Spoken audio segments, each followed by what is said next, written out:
రాజీనామా చేసి 9 నెలలు కామ్‌గా ఉండాలి. అర్థమైంది గదా! అలాగా ఏ టీమ్ నుంచి కూడా మనం తీసుకోకూడదు.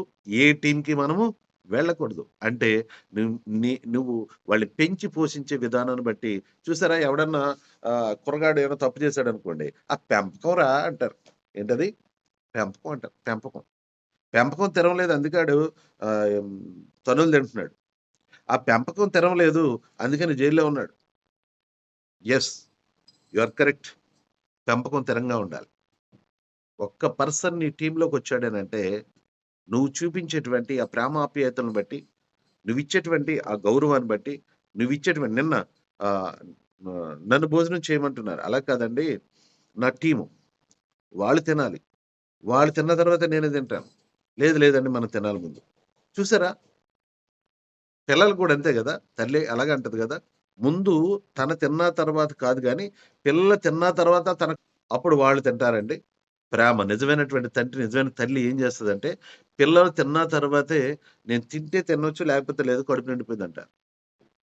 తల్లి తన రక్తాన్నంతటిని గూడా పాలుగా మార్చి పిల్లగాడిని పెంచుతాది. అందుకనే వాడేమంటాడంటే తల్లి ప్రేమ అంటాడు. కరెక్టే. తల్లి ప్రేమే. చివరిలో నువ్వు వదిలేసావే. మొన్న నేను ఒక ఏంటది వృద్ధాశ్రమానికెళ్ళాననమాట. వీలైతే వృద్ధాశ్రమాలని అస్సలు జీరో చేసేయాలి. ఉండకూడదు. ఆ తల్లిని తీసుకొచ్చంట ఏంటి మంచం మీద పడుకోబెట్టి ఒక రూ. 5,000 ఇచ్చేసేసి వెళ్ళిపోయాడట కారేసుకొని. అప్పుడు ఇతను ఏం చేశాడు? ఆ బాడీకి కాపలా ఉంటూ, ఆ బాడీని చేస్తూ చనిపోయిన తర్వాత ఆయనకి ఫోను చేస్తే మళ్ళా ఒక నెల రోజుల తర్వాత వచ్చి చనిపోయిన తర్వాత ఏంటది అంబులెన్స్ తీసుకొచ్చి తీసుకెళ్ళిపోయాడంట కొడుకు బాడీని. అర్థమైందండి? నువ్వు పాలిచ్చి పెంచావు. నీ రక్తాన్ని అంతా ధారబోసి తన చివరి దశలో తీసుకొచ్చి వృద్ధాశ్రమంలో పారేసావే. వాడికి నువ్వు అంత ప్రేమగా చూసావు. పారేసిపోయాడు ఒక రూపాయి గూడా రూ. 5,000 ఇచ్చి. ఈరోజు నెట్‌వర్క్ అనేటువంటి తల్లి నీకు ఏం చేస్తుందో తెలుసా? చివరి దశ వరకు 10వ తారీఖుని, 9వ తారీఖు నైట్ డబ్బిస్తది. 10వ తారీఖున మీకు ఎంత ఆదరణ ఇస్తదంటే, "బాబు పెన్షనొస్తుంది బాబు. 2,500 వస్తుంది, 3,000 వస్తుంది. నా కొడుకు చూడకపోయినా నాకు పెన్షనొస్తుంది. నేను బ్రతికేస్తుంది." చూసారా డబ్బు ఎంత ఆదరణ ఇస్తుందో? నాకు ఈరోజు నా కొడుకు చూడలేదు బాబు. నా కూతురు చూడలేదు. పెన్షన్‌తోటి నాకు 2,500, 3,000 నాకొస్తాయి బాబు. నేను చాలా బాగా బ్రతుకుతున్నాను బాబు అని చెప్పారాళ్ళు కొంతమంది. పెన్షన్స్ వస్తున్నాయి. నేనంతా అబ్జర్వ్ చేశా. ఈరోజు నెట్‌వర్క్ అనేటువంటి తల్లి నీకు చివరి దశ వరకు, చివరి దశ వరకు నువ్వు నామినీ ఎవరికైతే పెడుతున్నావో, ఆ నామినీకి నువ్వెళ్ళిపోయిన తర్వాత నామినీకి, ఆ నామినీ ఇంకొక నామినీకి ఇచ్చి నువ్వు వెళ్ళిపోయే వరకు ఆ నామినీ. విన్నారా? That is power of network. పెంచుకుంటావా టీమ్‌ని? అంటే ప్రేమగా చూసుకోవాలి. ఈరోజు ఆహ్, మా పిల్లలందరికి చెప్తున్నా ఢిల్లీకి రమ్మని. ఎందుకని? మన కళ్ళు చూస్తే తప్ప నమ్మకం కుదరదు. చేస్తే తప్ప మన బుర్రకెక్కదు. అందుకనే చేసి చూపిస్తున్నాం ఈరోజు. 5 కార్లు లేవండి మన టీమ్‌లో. నెట్‌వర్క్‌లో అదే వెస్టేజ్‌లో కార్లెన్నున్నాయండి? 10,000 కార్లున్నాయండి. వరల్డ్ క్లాస్ కార్లు 1100-1200 కార్లున్నాయండి. వింటున్నాం. కానీ మనకి ఐడియా ఉంది. చూస్తున్నాం. ఆహ్, కాకపోతే నిన్న ఎందుకు చూపిచ్చాము? ఇది రియల్ అని. అప్పుడు గాని మన మైండ్‌కెక్కదు. పని జేయదు.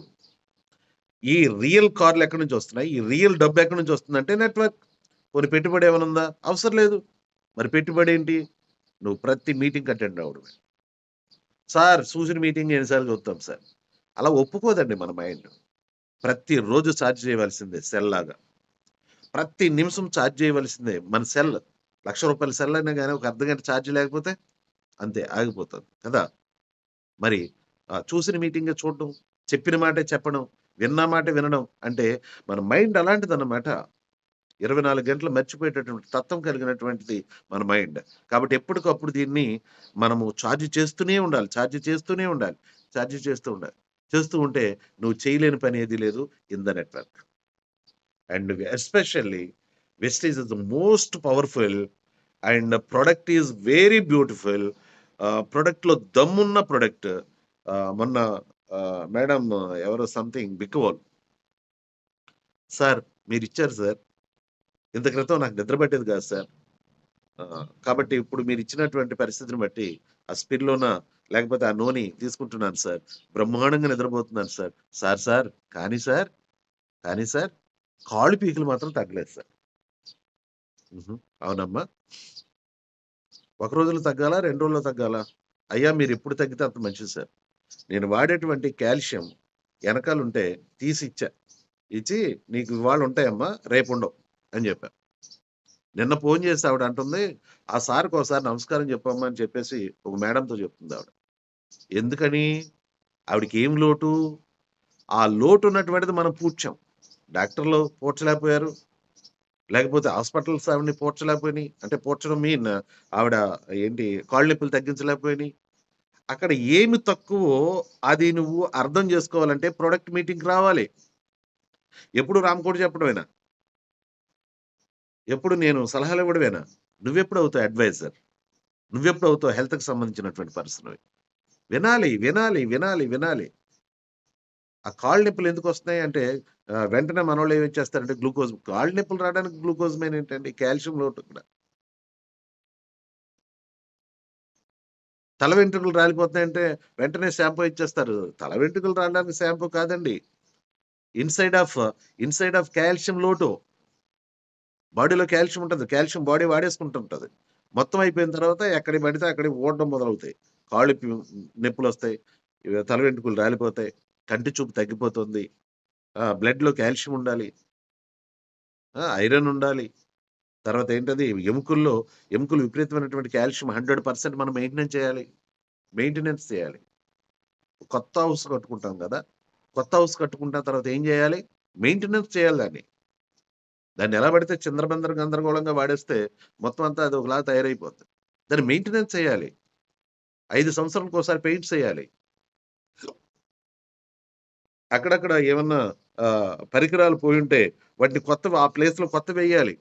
మెయింటెనెన్స్ చేయాలి. మరి నీ బాడీని, నా బాడీని మెయింటెనెన్స్ చేయకపోతే ఎట్లా? అలా మెయింటైన్ చేయడానికి మనకు 400 ప్రొడక్ట్స్ మన బాలిగారిచ్చారు. మెయింటైన్ చేయండి. ఎప్పుడు, ఎక్కడ, ఏ ప్రొడక్ట్ ఇవ్వాలో మనం ప్రొడక్ట్. ప్లాన్.